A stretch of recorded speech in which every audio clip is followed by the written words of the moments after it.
Today, we're going to be talking about the 5 benefits of attending church together. Hey, it's Brian from Love How Deep.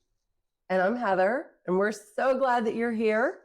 Yeah, we're so super excited that you're here. Before we get into today's episode, make sure that you subscribe, follow wherever you are seeing this video. We'll help get you the content immediately.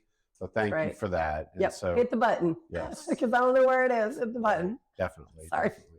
But back to our topic, 5 reasons why you should attend church together.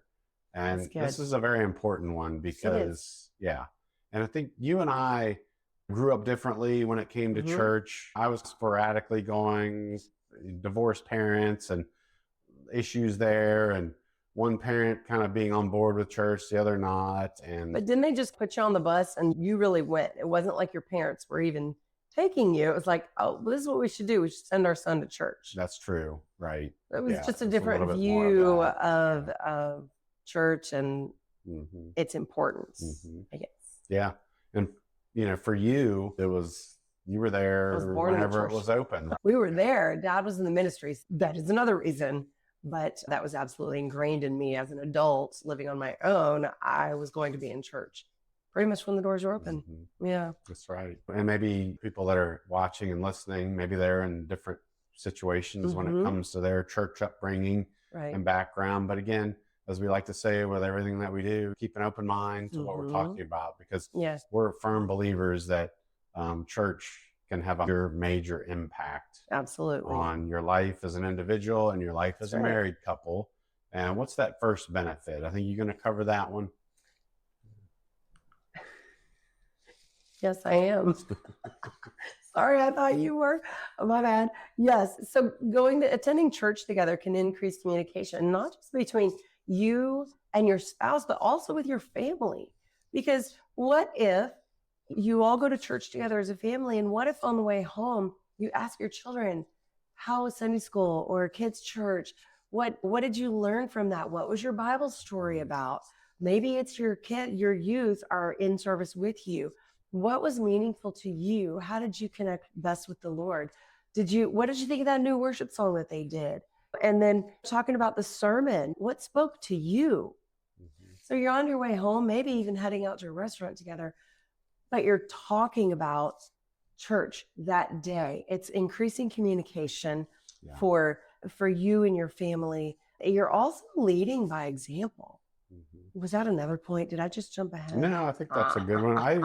That was it. Yeah, that was the right place. Yeah, you're leading by example and teaching your children things that are important. Yeah.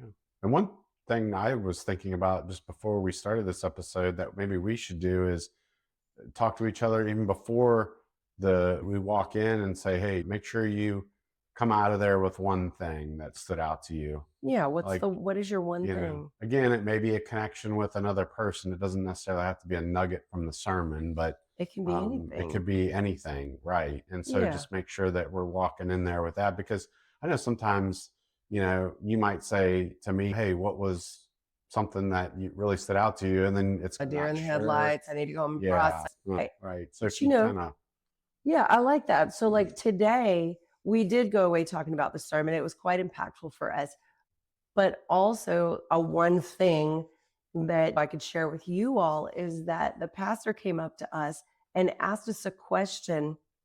And I really don't feel like I'm at liberty to really share what was going on in that moment or whatever, and things that have been happening. But the question that he asked touched me and made me feel like he really cares. There was some compassion there. And he's the 5 or 6 months that we've been going there, been following along with us and doing little check-ins with us. But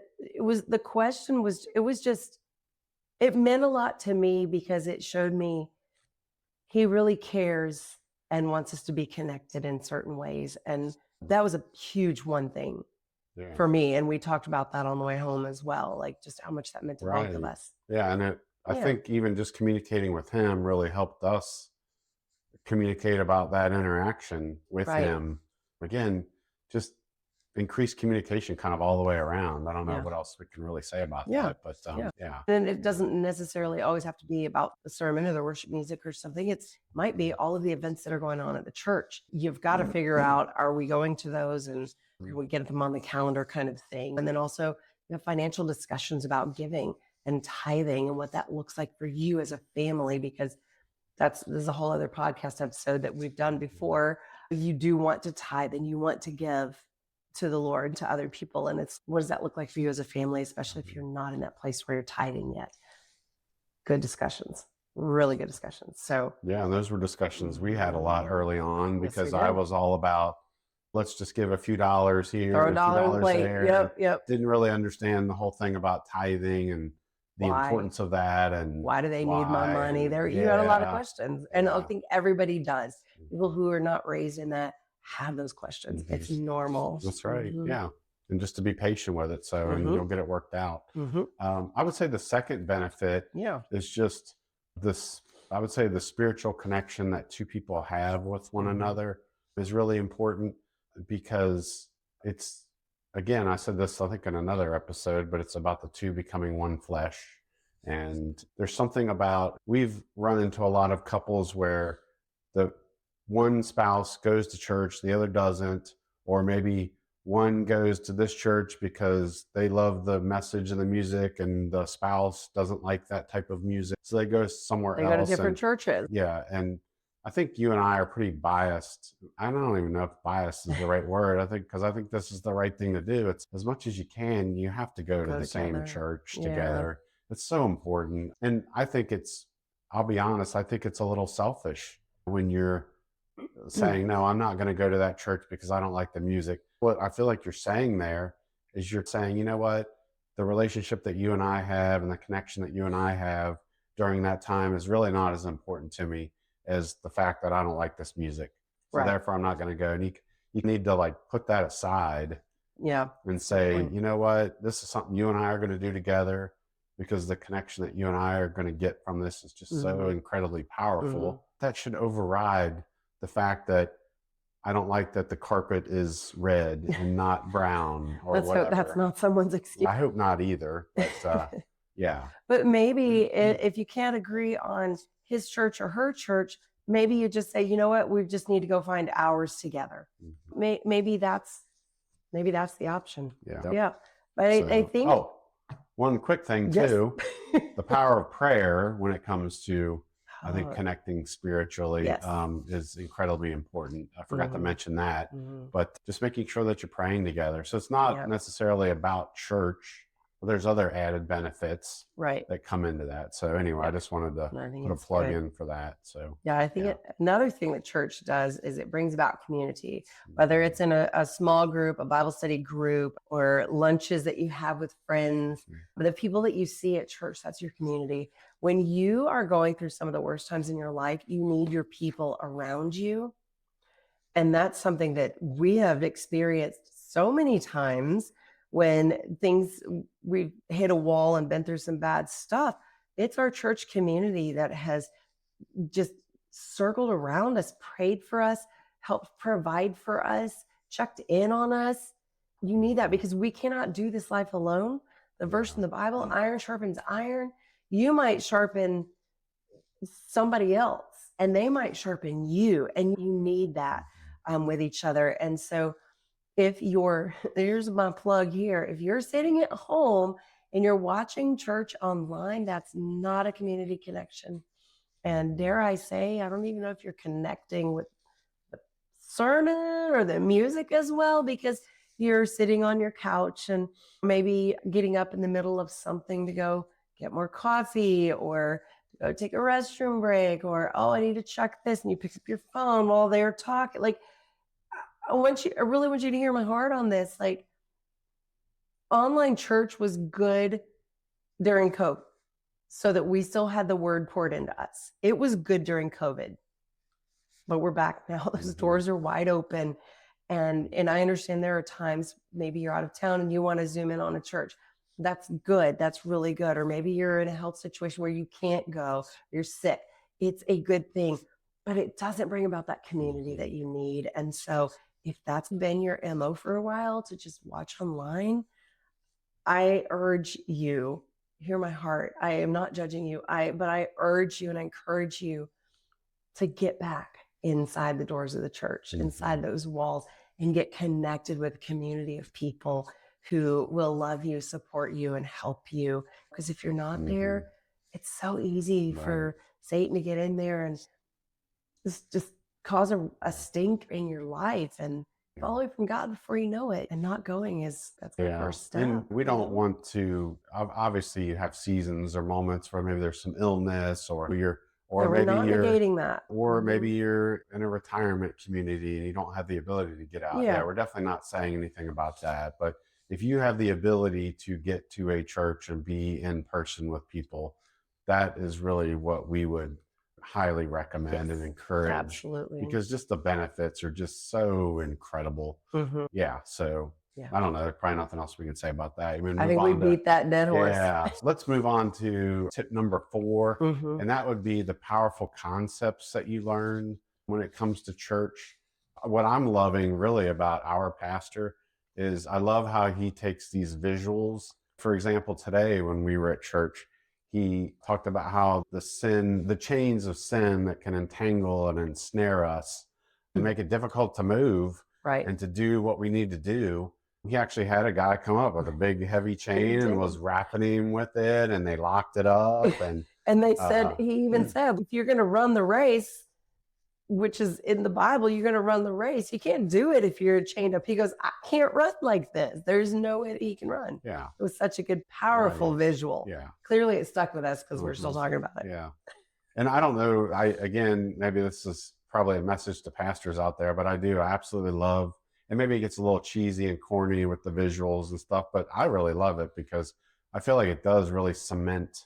Yeah. I remember one pastor a few years ago, I think he was talking about giving, and he had a ladder. Remember yes, I was just thinking about that one. Yes, he had the ladder. And and the guy who did the sermon with the rope, there was something about the rope, and the red part of the rope is your life today, and the rest of the rope is eternity. It's like, and he stretched it out across the entire stage. These are the sermons we remember because we have visuals. Last week, our pastor had a bow and arrow, and he had a guy up there. He's talking about it was powerful. Yeah. So, again, all right, pastors, we encourage you, get those visual things out there because we're visual creatures. Right. Yeah. And I learned so much. And I really think it's another awesome thing that sometimes you and I, as we're sitting there listening to a pastor preach about something, we might look at each other and go, oh my gosh, did you hear that? Or wow, that could really apply to what we're going through right now. Or so many times we've looked at each other. Yeah. And it's not like a elbow jab of, are you listening? You need to hear this. It's not that. It's just, they're talking to us. Oh my gosh. Yeah. I know. So good. It's pretty awesome. So powerful concepts. Yeah. There's so much to learn there. Benefit number 4. Yeah. And so another one I want to talk about is the eternal difference that this can have. Now, I need to tell you, going to church is not your golden ticket to heaven. No, that's salvation. That is Jesus dying on the cross, saving you, you accepting his love, his forgiveness, and his mercy. Church attendance is not going to get you in heaven, but it makes an eternal difference in your family because you want to leave that Christian heritage and legacy for your children. You train a child up in the way he should go, and when he's old, he will not depart from it. And that's what we pray for our children, right? That's what you want for your kids. And so you lead by example. You take your family to church, right? You have conversations with them about church and about their walk with the Lord and what they're learning and how they're growing. That leaves an eternal difference in your family. Like that, you have that imprint of God in your family. It draws you closer together. It draws you closer to the Lord. It makes your family unit stronger. Is there anything else I can say about that? I don't think so. Again, we just want to reiterate, church is not our way to heaven, but it's an important piece. And I have had a lot of people give the excuse of, it doesn't say anywhere in the Bible that we should go to church. It does talk about how we should assemble together. And yes, you could say that is church. But the fact is, if we're like making excuses for, the Bible doesn't say that. This is something I think that it really comes from the heart. It really should Mm-hmm. be a heart issue. Do I want to go to church or do I not want to go to church? And Right. if you don't want to go to church, then ask God to change your heart about that. We don't want this Mm-hmm. to be like a situation where it's, again, I have to go and this is a weekly thing and this is just, you just go because you have to go. And it's not about that. It's about just really, where's my heart for God? And then I supplement that, or I increase that, or I add to that by Right. attending church together.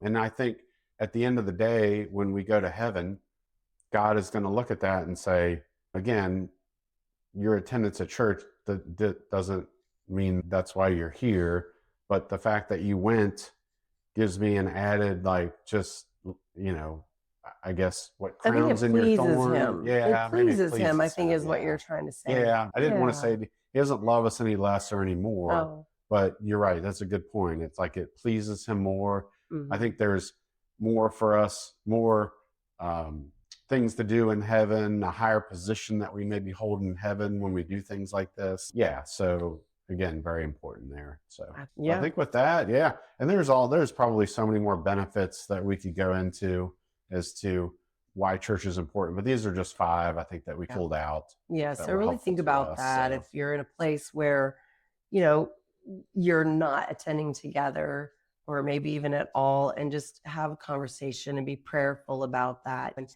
really dig deep as to why are we struggling in this area about attending church together. Set aside time and just talk to each other about it and give each other grace and mercy and just extend that love to each other and to yourself too, if you've been the one that's like a stick in the mud sort of thing. So yes, we would just really encourage you to move forward in this area. Yeah. Amen to that. And before we go, make sure that if you are struggling in your marriage, as far as maybe a small hurt or a big betrayal, we've got an awesome online course on forgiveness. If you go to lovehowdeep.com/forgiveness and you put in the code FG19, which we will make sure we put that in the show notes, wherever you find this video or audio, you will get the course for $19. And it's a very inexpensive way to help the two of you really heal together, overcome some hurts. Yeah. And then maybe this could be the thing that's blocking you from attending church together. Could be. And maybe this will be the key that unlocks that for you. So, so I think that's everything we wanted to talk about. Yeah. So with that, we are going to figure something out for dinner here shortly. Take care.